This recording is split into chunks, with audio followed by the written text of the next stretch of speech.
Hello! সবাই কেমন আছো? আশা করি সবাই খুব ভালো আছো। আমি তো খুব ভালো আছি। তো দেখো, এক গাছ মুকুল এসছিল। কি সুন্দর দেখতে লাগছিল, ভীষণ সুন্দর দেখতে লাগছিল। পুরো এক গাছ মুকুল এসছিল। এখন ছোট্ট ছোট্ট থেকে আস্তে আস্তে বড় হচ্ছে। তো আমি মুকুলগুলোর সময় ভিডিও করে রেখেছিলাম, যেহেতু একটা ভিডিও বানাবো বলে। তো এখন খুব বড় হয়নি, তবে মোটামুটি বড় হয়েছে। দেখো, আস্তে আস্তে আম তো বড় হয়েই যাচ্ছে। এখন যথেষ্ট বড় হয়েছে। এটা ছোটোর সময়, কিন্তু এখন যথেষ্ট বড় হয়েছে। দেখো, এখন ঠিকঠাকই আছে।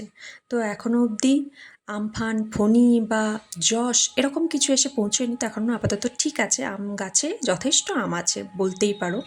ওই জন্যে মা রোজ আম ডাল, আম ঝোল, আমের চাটনি, আই লাভ ইট। আমের চাটনি আমার ভীষণ প্রিয়।